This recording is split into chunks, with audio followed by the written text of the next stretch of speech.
This is living free in my RV, and I've discovered a lovely little campsite called Buldeela on the New South Wales coast after Newcastle.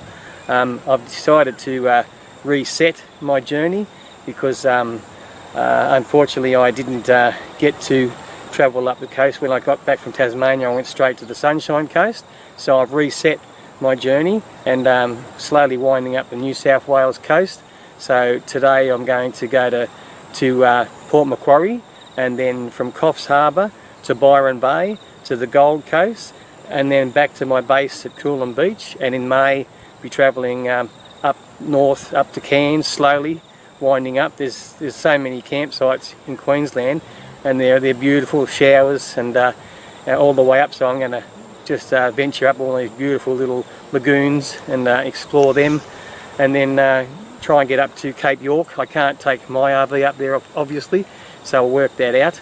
I can drive to Cooktown, and then from there over to Darwin, June, July in dry season, and then down the West Australian coast, just beach bum it all the way down, you know, swim with dolphins at Monkey Mia, and go all the way down. You know, Mark River has got some of the best surf in the world in Australia, so if you're overseas and coming over, it's definitely worth exploring this country.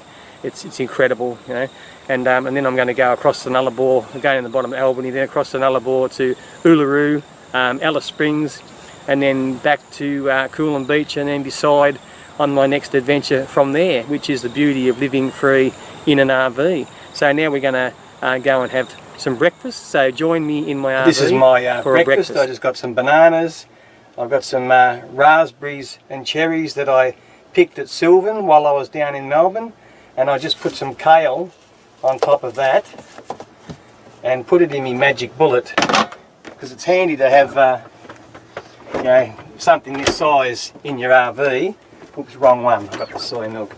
I want some almond milk with it, and some vegan soy yogurt as well. So this is my morning ritual for breakfast. Just put a little bit of almond milk in first, just to get some moisture so it blends.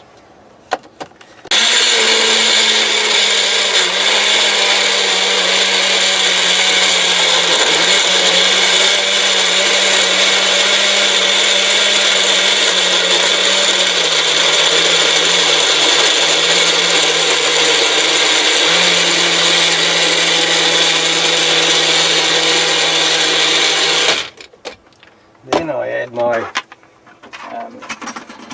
vegan friendly soy yogurt to this. This is an RVer's breakfast, vegan RVer's breakfast. So if you are vegan, I've also got a cold pressed juicer under my leather couch next to my subwoofer, especially when I'm up the Sunshine Coast and go to the market, especially Yandina market for the farmers. And I got a shock when I come down to Melbourne. I walked into a fruit shop and I took 2 steps back. They wanted like $6 for a pineapple, yeah. And I'm used to paying $4 for about 5 of them.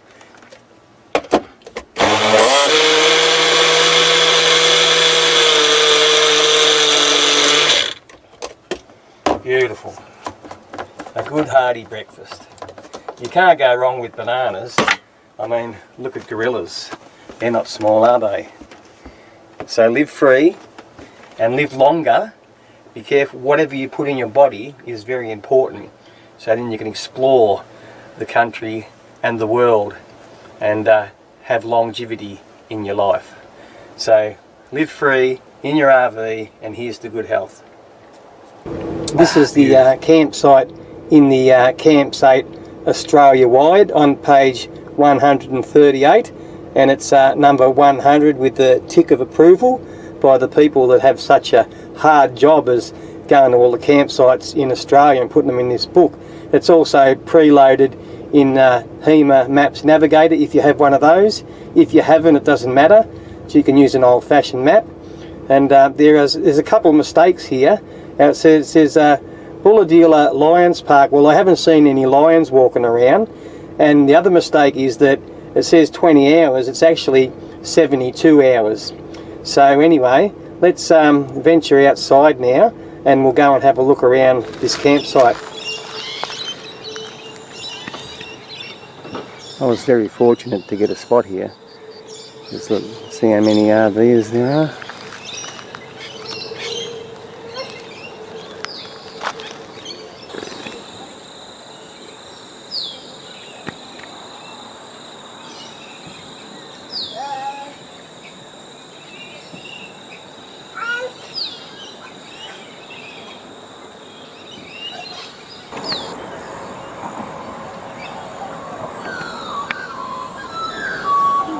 So if you're travelling north up the coastline, remember this campsite, Bulahdelah I think, yeah. Some of these names are hard to pronounce. Sometimes I get it wrong, but that's okay. I am a human. But yeah, it's a nice spot. I'd definitely recommend stopping here.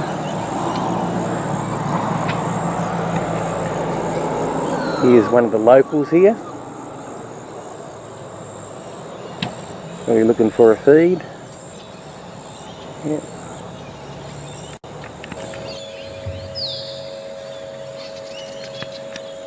I was just chatting to a local, and he was saying that there's two rivers that meet, and sometimes when it rains heaps, it's flooded up to where the barbecues are up there, and they're about 3 in the morning. Apparently there was a mad rush of all these RVers leaving the campsite. And it's a 72-hour campsite, and so I'm going to stop here. I passed through Newcastle, but there's no free campsites there.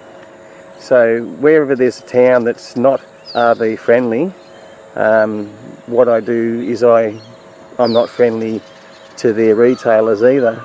So I don't shop, but I'll be going up here later to buy some supplies, because this is a free campsite. So, you know, one hand washes the other. It's a karmic result. When people are kind to you, then you're kind to them. And I'll spend more money when it's an RV friendly town. If it's not, what I do is I carry like 20 litres of diesel in my back storage compartment, as well as my generator, 10 litres for my generator. If it's a RV unfriendly town, then I use my jerry can. I won't buy fuel, nothing from them. And when I come to a RV friendly town, then I stock up on my supplies, and I don't mind. I feel good about spending money there because they're looking after us, so I'll look after them as well. I've stocked up, went up to IGA and stocked up on my food, and it hasn't stopped raining since I've been here. So I've got my generator going, and I'm going to go back inside and have a nice lunch, watch a movie, maybe have a nap, and then head off to Port Macquarie and on from there. So live free in your RV.